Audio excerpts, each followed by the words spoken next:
Children of the Muslim community carried out yet another good deed on Thursday.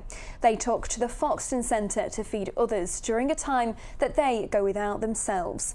It was a chance for them to appreciate their own blessings as well as give to those less fortunate.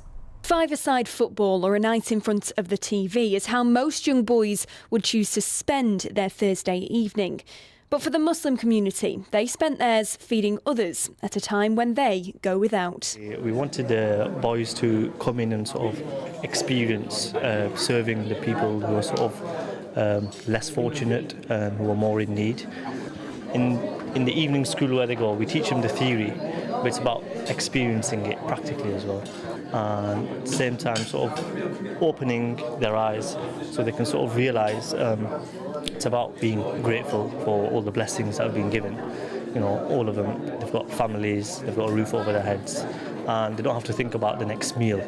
But for those that do, the Foxton Centre can be the difference between healthy and hungry. The team here relies on donations to care for those in need, and communities like this putting teachings into practice can be a lifeline.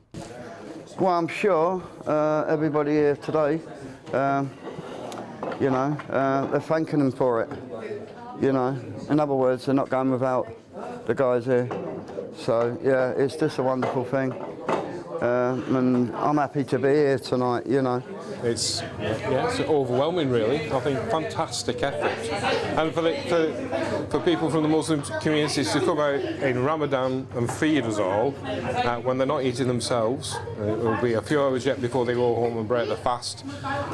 It's amazing, really. Acts like these aren't out of the ordinary for the Muslim community. All across the city and the county, charity goes by, more often than not, unnoticed. And it's one of the pillars that we get taught from a very young age, that charity does bring in from home, and this is one of the closest organisations that we can think of.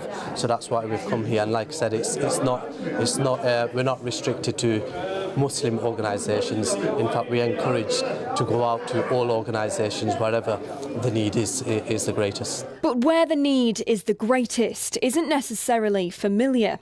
This was an opportunity to feed stomachs, but also to feed curiosity. Here they can actually experience and engage with the homeless people, whereas previously they would have just met them in town, probably gave them a few pence, maybe bought them a meal, but here they've got the real opportunity to really appreciate what these guys go through as well.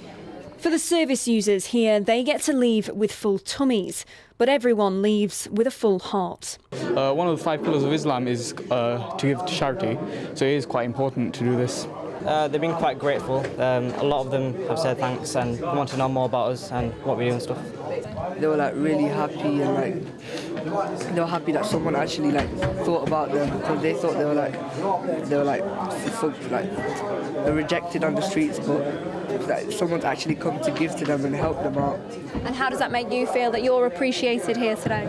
It makes me feel good that I can actually help someone. Elizabeth Baines, that's Lancashire in Preston.